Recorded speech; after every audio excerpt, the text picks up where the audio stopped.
Kim Bellin was going broke. Mary and I had 3 kids. We was wanting to get out. Hadn't been paid for about 5 or 6 months, and we was wanting to get out. And I was thinking about going to Queensland because I had met a fellow that worked for Goddard up at used to start it up. What was it on the Daly River? And I was trying to get him to give me a job, and he wouldn't do it. But he said, "You go over there." He said, "I guarantee you'll get work."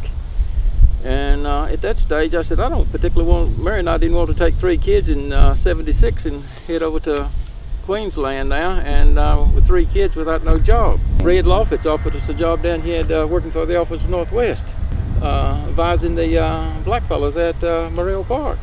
So we spent 4 years there, and then our new land was coming up out here. That's where we applied here in about 70, what would have been about 78. We put our first applications in.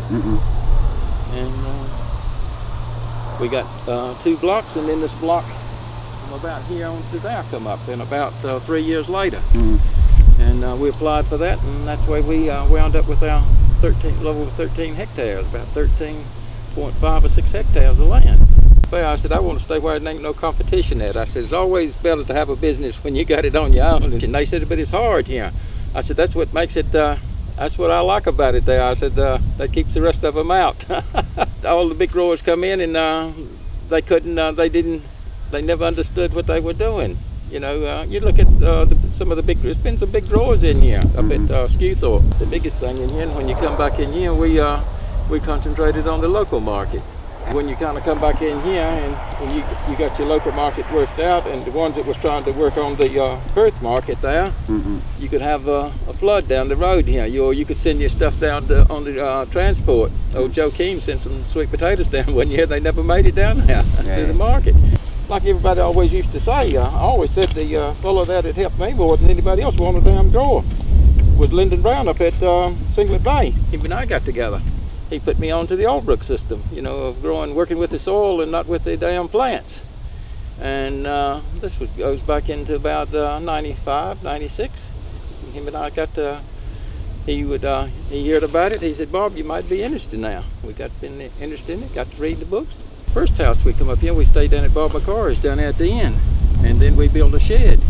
From the shed we built, we put a studio on Mary, and then we moved up about after we left in 81, and then we moved up here in about 82 out on the block.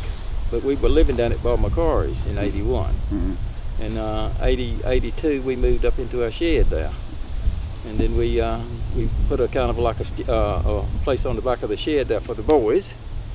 And Yulee put a veranda on for us, and Mary and I lived in the shed and had a kitchen and everything set up into the shed there.